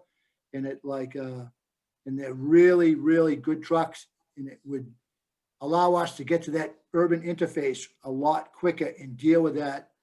And one other thing that stuck in my mind that I have to just briefly tell you is the MVP program. We did the Municipal Vulnerability Preparedness Program that Margaret set up. And that was a common theme from each of the working groups here was climate change. We're going to have droughts like we saw last summer. There might be more often.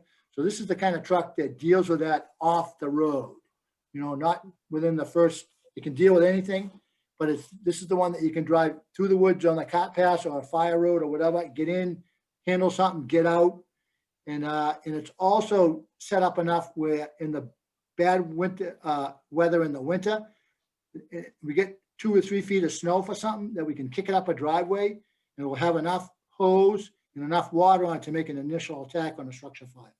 It's and safe for the guys to do it.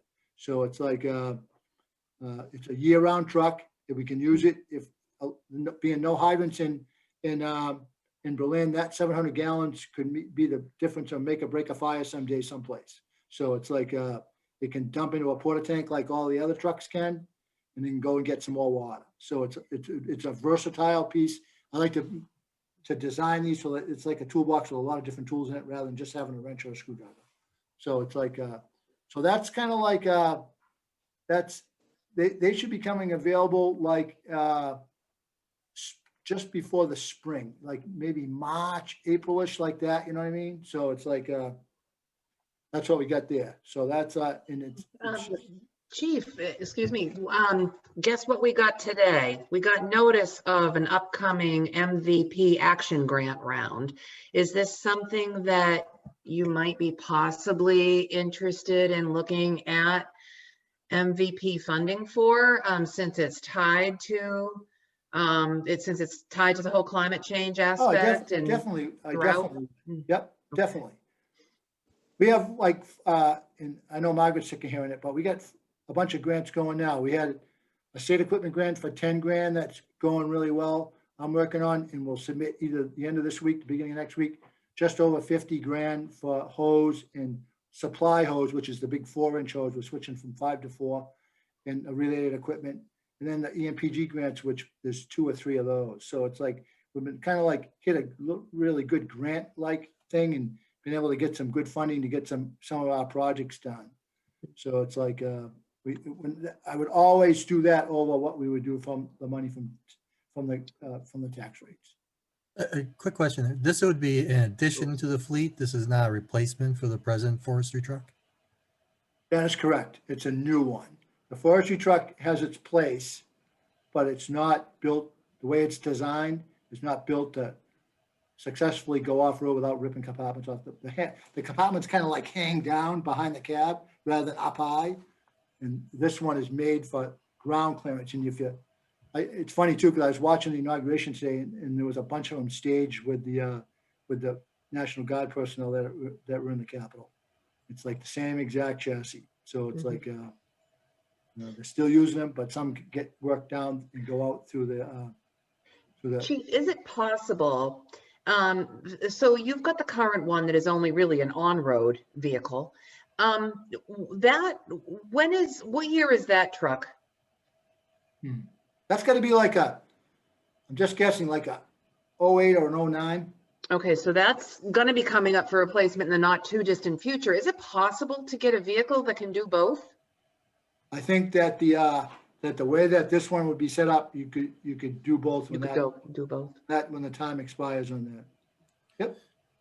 Well, like another question I have on that, you said, I was remembering when this was bought. I was guessing around 2010, but this one here, I forget what size truck this is. I mean, is it reasonable where this would be a replacement for their first one, and the brush truck would just, a new one would replace the forestry, and the forestry would become the replacement on your first request on the pickup truck?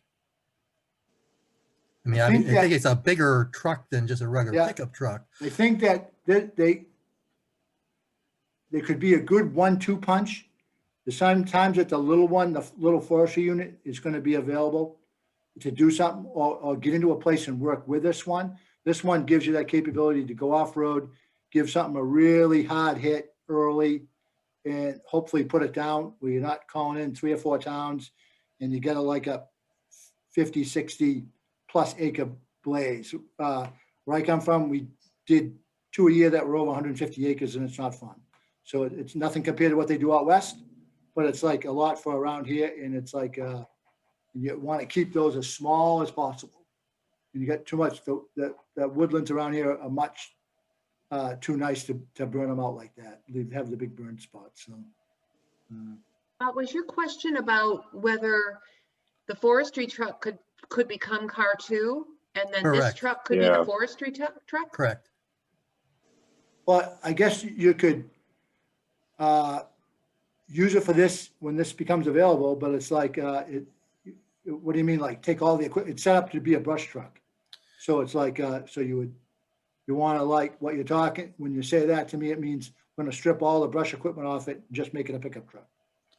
Right, that was Because it's like, looking right at- now, it's set up to be a brush truck. It's limited, but it's functional, okay? And the other one is functional for the places that this one is not. So there's places for both. And you have to strip it down, then the tank's too small to go on the new one because it's a really small tank. It's only like 200 or 300 gallons compared to what you can put on the other one. So it wouldn't be wise to operationally and functionality wise to put them over. So I guess you'd take the stuff off and put it on the floor or whatever you're going to do with it. You know what I mean? You could strip it down and it's like, put some type of it's got like a flatbed back to it. So you'd have to kind of enhance it so you could carry stuff on it. Yeah. I guess you could. Yeah. But I there's just inquire. Like I said, I remember when we bought the original, which was just a basic pickup truck, and then they outfitted it. Yeah, no, that's all they all never are. actually saw exactly what the outfitting was. It's a flatbed with a tank made onto it, two aluminum storage sheds on each side, like storage containers, like aluminum, made out of aluminum, and then two big reels in the back and a pump in the back. So one's dead, one's live, and then, no, there's only one reel, excuse me, on that one. And then there's a pump in the back that you start up and use the water out of the tank and do whatever you gotta do to it. But it's set up okay, but it's like not made to go any place where it's rough, because everything hangs down rather than having the good ground clearance. Right. So Chief, is there anything that the brush truck can't do that the current forestry truck does do? Nope. No, that's like, it's just like that, there's times that you would pick to choose each one. If you had a roadside fire, you'd probably run the smaller one out to handle it, you know what I mean? But if you had something in the woods or all the other applications, there's applications that are both are made for, I think that the newer one on the military chassis would be more flexible and do more jobs. And, but. Right. That's why Yep. That's why I'm wondering if it could Yep. basically replace the brush truck, but and as Scott's saying, reutilize the forestry truck to at least until it dies. I mean, it sounds like it might have some life to it, and kick that can down the road of buying truck 2. Yeah, you guys control the purse string, so it's like how you want to go. So it's like. Oh, we sure do. I know that, yeah. Yeah, it's like, yeah, I guess that's an option, yeah. Yeah, I But mean, I right- guess I right would now, like I to, think It's these what- two together would be a good 1-2 punch. Whatever you had to deal with, you could handle with the two of them. So it's like, Well, I mean, what kind of shape is the forestry truck in as far as, just its life expectancy, its maintenance? I mean, is there a lot of maintenance cost to it? Is it, I No. mean, separate from stripping it down and losing that somewhat of its functionality, is there a replacement to it? Or when would it be needing to be replaced based on its age and decrepitness? I think that was like, that's gonna be going on like 10 or 11 years now. So I'd say that's usually Right. 4 more years. It would be something that if you would look to replace it. I think that's a 15. I know I don't have my capital plan in front of me here, but it's like, I think that would be like a 15-year vehicle. And then depending on what use Okay. was, sometimes the use is rough. Sometimes it's lighter. You get a couple of lighter years out of it that don't get the hammering that it usually takes. So it all depends on what you're dealing with for that particular year.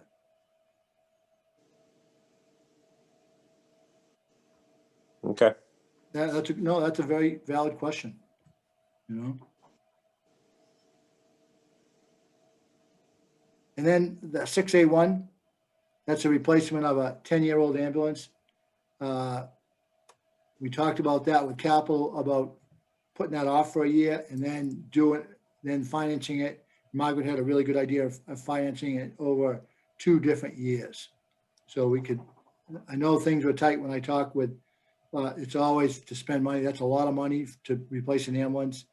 But that's like, we could put that off a year and then finance it over 2. And so we would be buying it in like, 2 years from now or 3 years from now, whatever it is. So 2 years. FY23 instead of FY22. Yep. So, yep.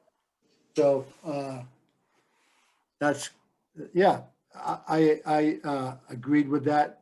I actually brought that up, I think, on dealing with capital. It's like, there's, our stuff is expensive. Like, there's no way around it.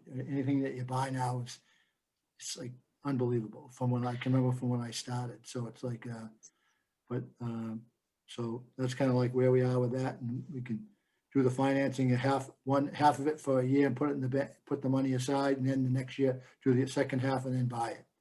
So it's And this would, if this could be a plan for the public safety mitigation funds, the Highland Common Public Safety Mitigation Funds, to just reserve 160, 155,000 in FY22, and in FY23 apply the next 160,000 and buy it then.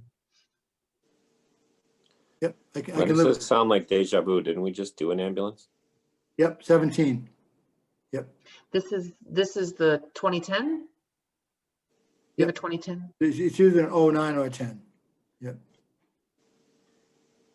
I think the chassis is an 09, it was built in 10. Something like So that. this is the one that we said we were not going to utilize much since we have the new one, newer one.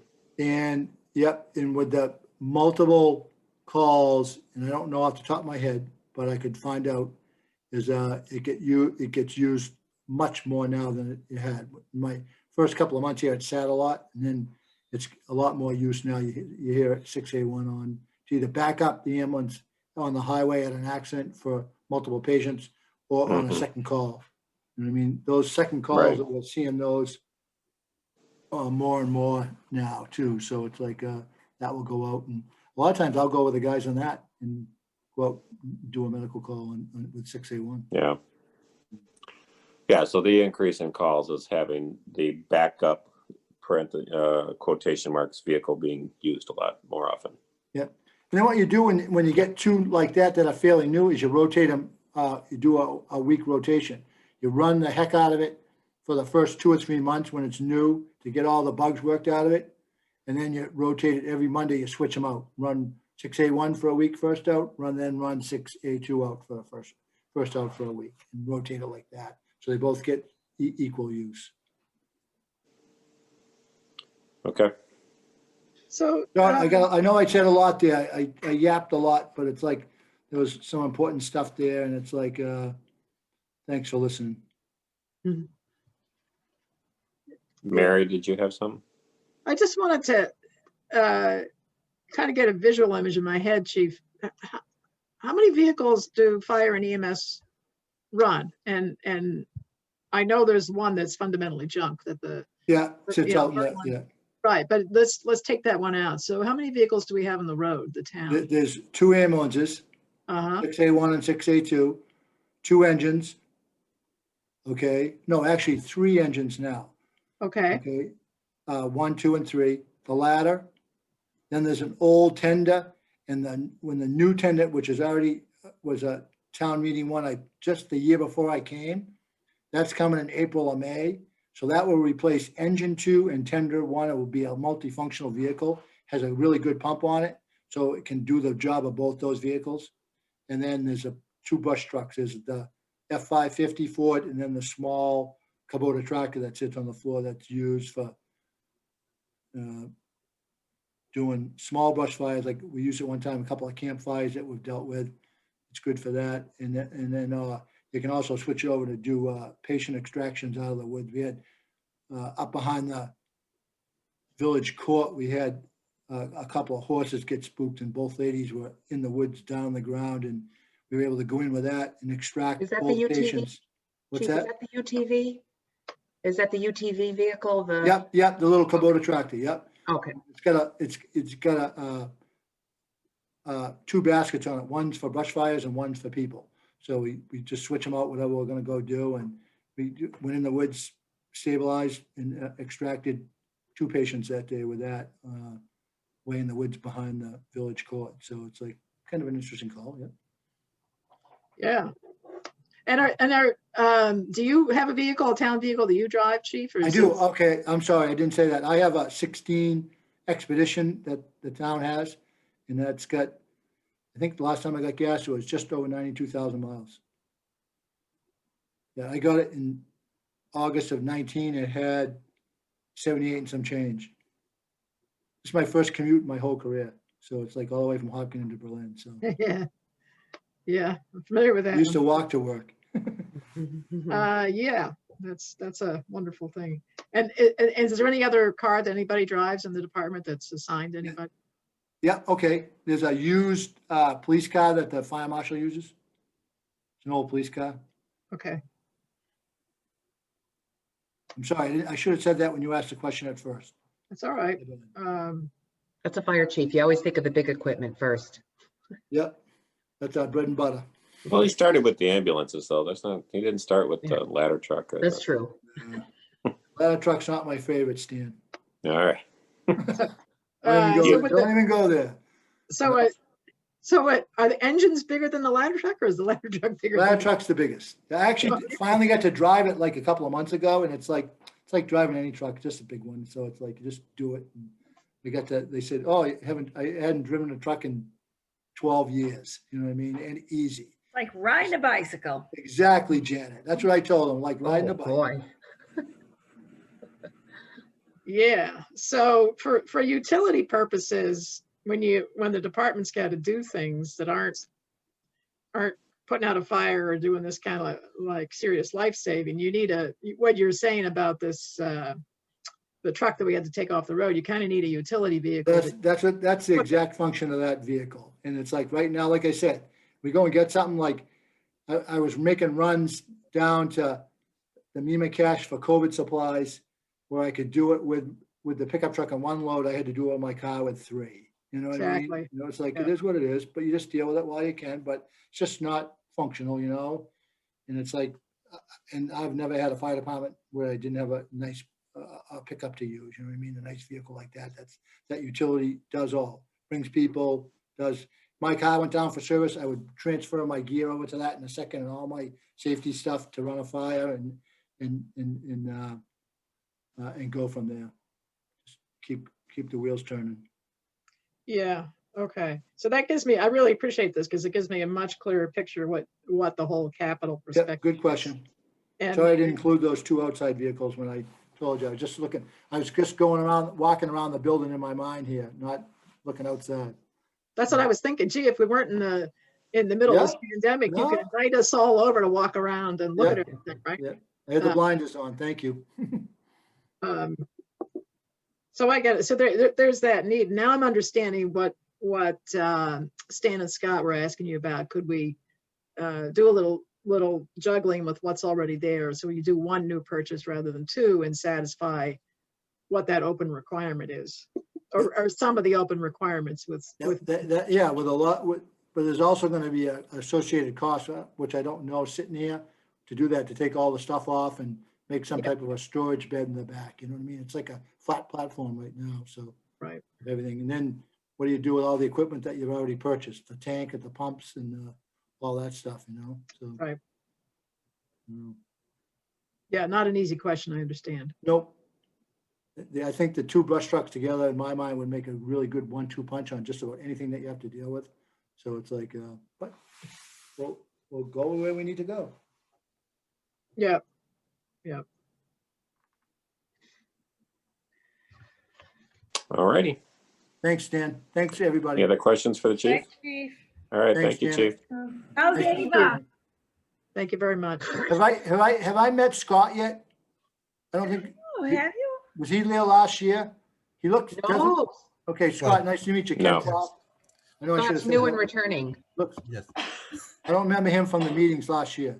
No, we Yes, actually he's a- spoke he's on an a alumni. separate situation, but yeah, I was on the finance committee back from 2006 to 2012. Oh, So I've just rejoined. there you go. Not your first rodeo then. No, Because he just can't get enough. He just, Next meeting, we need pictures get of it, no? Ava, Chief. Pictures of who? The new Ava? baby, yeah. Oh, my God. Yeah, no. Peg always asks me that, and I always have them on my phone, but it's like, yep, Well, when we're in the real world, we'll get to see her. there you go. Next time I run into you, getting pizza. Oh, and pizza. Okay, pizza Sunday night. There you go. All right, nice to see everybody. Margaret, are you all set? All set, chief. Thank Thank you you very very much. much. Thank you. All all right. right, Take thank you, take chief. care, Take chief. care, everybody.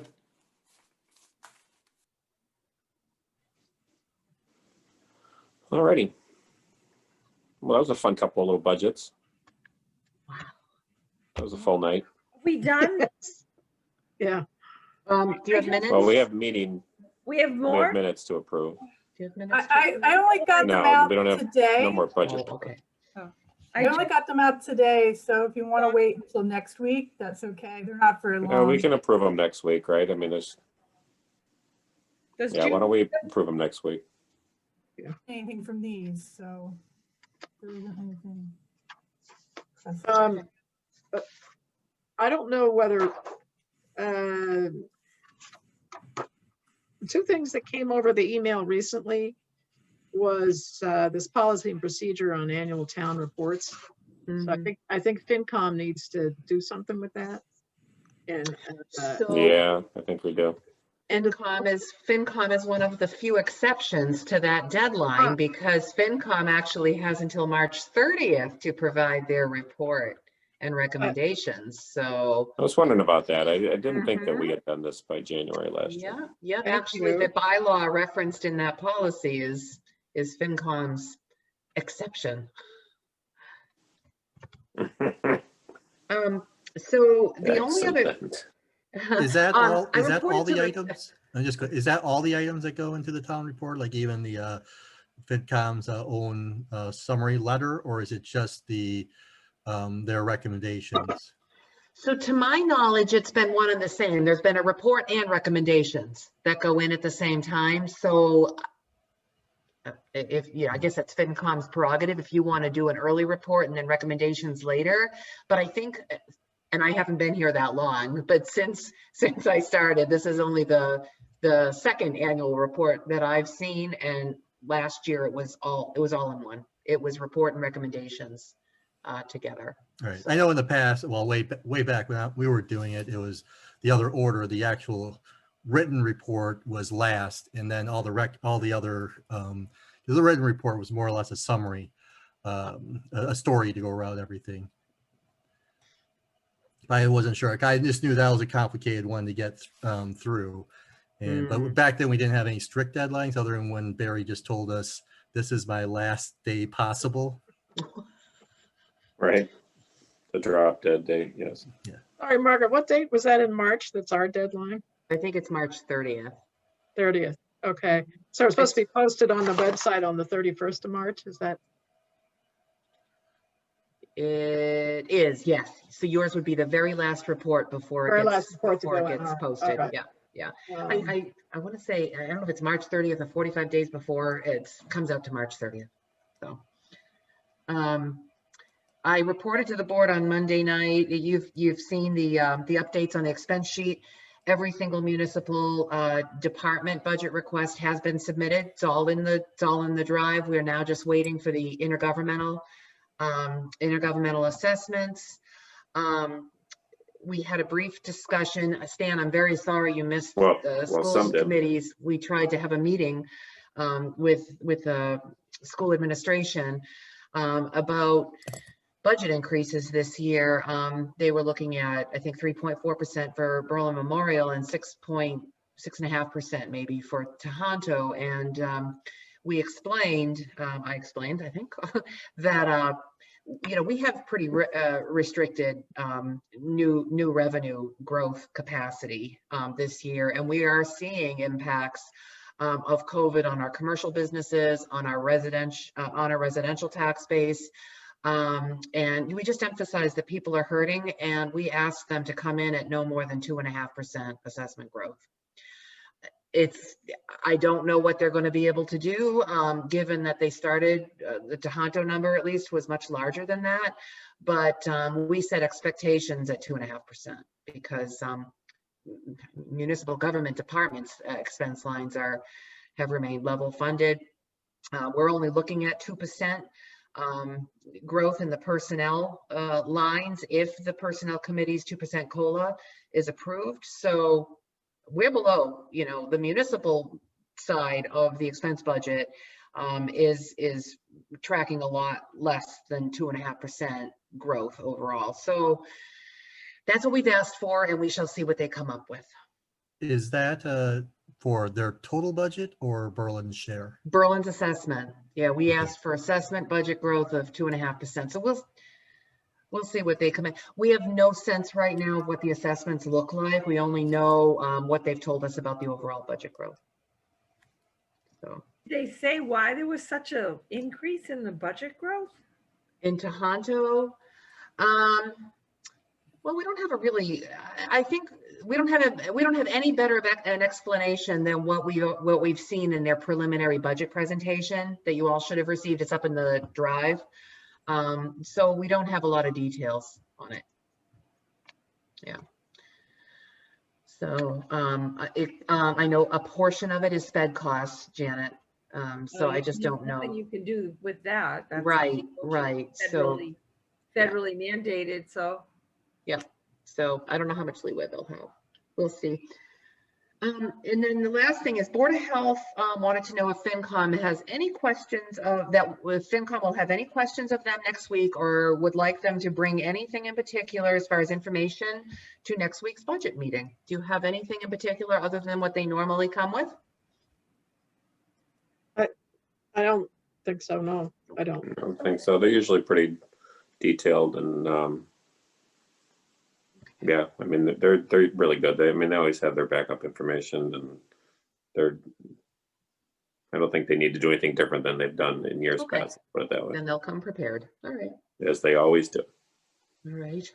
So, Margaret, I got a question on the revenue side. The other email that came through was Mary Arata's about Solomon Pond. I don't know if. Yeah, if that's another, talk we're about having- that. yeah, we're having a bit of an issue there as well. This is similar to Riverbridge. We've not yet received the open space mitigation payment that Solomon Pond Mall has paid every year for, oh my gosh, June. I don't know when that started. They have 9 years left on the payment, but it's a $50,000 payment that's paid annually. June sent out the first invoice in October, then sent a reminder in December. We've now sent out a letter giving them until February 28th. Yeah, I think they came online in the mid-90s, mid to late 90s, right? So, It was late 96. Yeah. What happens if they don't respond?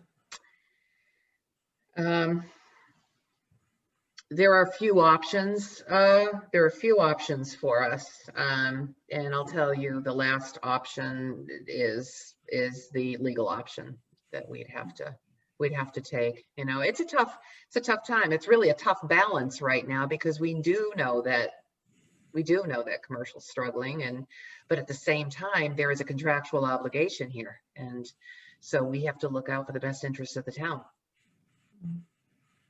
Is this, We want- is there COVID relief money discussion here that might be coming from the federal side or, and or state side? There is for small businesses.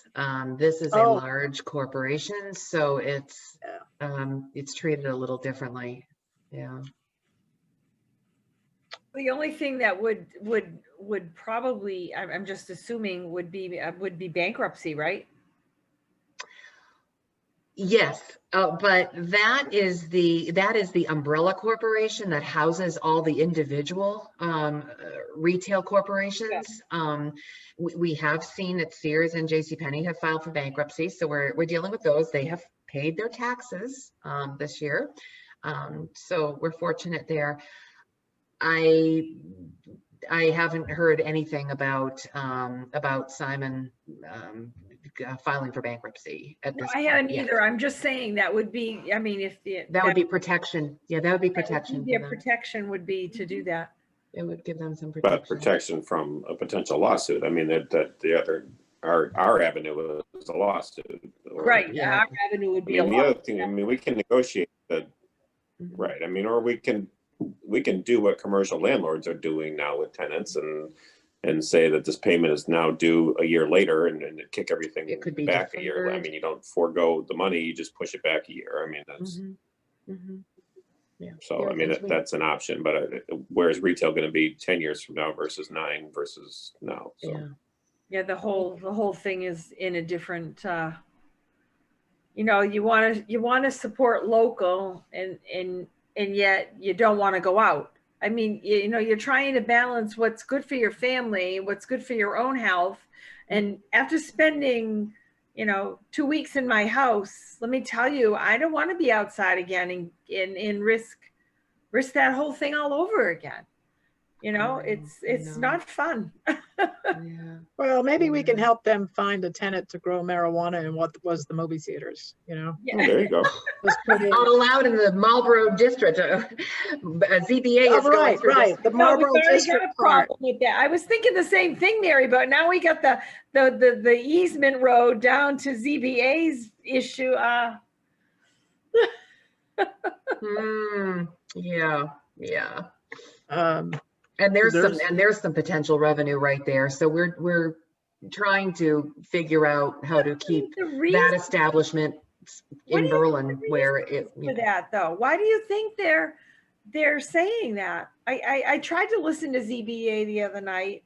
There were too many good things going on in Berlin on one night. I'm gonna have to go to YouTube.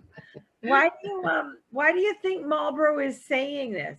Do they think they just want a piece of the pie, or? I can't speak for Marlboro. I just don't know. I know, it I just. don't know. the But we city could think trying to- down the road and think, you know, what changes the abutting communities could make in order to attract similar businesses, things like that. But I can't speak for Marlboro. I don't But know they're not saying, right? They're just saying, yeah. I just. that it's not an allowed use in their district. And now DCU did express security concerns and things of that nature, but everything was very last minute. It was interesting. Mhm. Oh, well, it is what it is. Okay, so no marijuana, how about solar panels, right? How about I a just- toilet paper store? How about just a straight up toilet Yeah. paper store? Yeah, We're still trying to negotiate another HCA host community agreement with a marijuana cultivation facility. So that's been in the works for quite some time. That goes back to pre-COVID. So we're trying to trudge our way through those negotiations. We'll see how that goes. Certainly well. is a tough time. It is. Definitely is. All right. Does anyone have any? Right. no, I've been raising enough, Stan. I'm gonna be quiet. now. Oh, no, Si, you did good. Yeah. June, are you waving or? June, Have some- hello. I see a little hand out No, there. if somebody. She's giving us a royal wave, one or the other. It is. Yes, the Queen. Queen June, yes. Oh, thank you. Yes, she's finally been recognized, yes. If somebody has a chance, your box up at the offices are getting really full. Oh, that old story. Yeah, Yeah. I okay. don't know if there's anything really important in there, but I know that it's like you've only got about that much space left. So I So- can pick it up because I have to come in to be sworn by Eloise, but I never can remember her hours. She's there tonight, right? Or is she not? Probably. Just Was email there. her and she'll tell you when she can meet you there. Yeah. Because that'll be the best way. She's there a lot. right, Just I'll email her email and her she'll and let you know. Email Stan and I'll drop the mail off. How's that? There you go. Okay. Doing it now. Mhm. Thank you. You're welcome. Glad to help. Well, nice seeing All right. everybody. You too. Oh, did we Oh, actually this- record we haven't this? adjourned Oh, yet, yes, it's sorry. recording. Yeah, It okay. is Yeah, recording. we're still recording. We haven't had a motion to, I'll make a motion to adjourn. I second. Adjourned at 9:29. Thank you, guys. Thanks very much. Wait, Okay. so is the recording off then? No, Oh, it's hold on. Still on. No. All of that was